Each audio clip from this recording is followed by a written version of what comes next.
মুক্তি দেয়া, দেশকে ইংরেজ শৃঙ্খলা থেকে মুক্ত করার জন্য একদল যুবক যুবতীরা প্রাণপণ লড়াই করলো। তারা নাম দিল কি স্বদেশী আন্দোলন।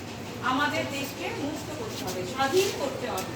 এই জন্য হাজার হাজার ছেলে মেয়ে এই স্বাধীনতা তুলে ধরো, সবাই হাতে যে পতাকা আছে সব তুলে ধরো। আমরা জানি ক্ষুদিরাম বসু, প্রফুল্ল চাকি, বিনয় বাদল, দীনেশ সবাই এই মুক্তিযুদ্ধের যোদ্ধা। আমরা জানি যে দীর্ঘদিন, দীর্ঘ 150 বছরের ওপর লড়াই করার পর আমরা এই স্বাধীনতা পেয়েছি।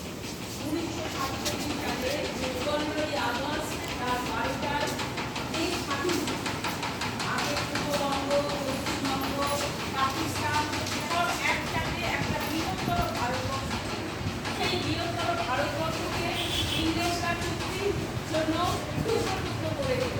দিয়ে 3টে টুকরে, একটা টুকরো হলো পশ্চিমবঙ্গ, আর একটা টুকরো হলো পূর্ববঙ্গ। আর যেখানে ছাত্র আন্দোলন চলছে সেই পূর্ববঙ্গেরও আরও একটা দিক হলো পশ্চিম পাকিস্তান। আমরা কিন্তু সবাই ছিলাম ভারতীয়। এই মুক্তি স্বাধীনতার জন্য যে লড়াই যারা করছে তাদের এই স্বাধীনতা আমরা তাদেরকে শ্রদ্ধা জানাই, অবনত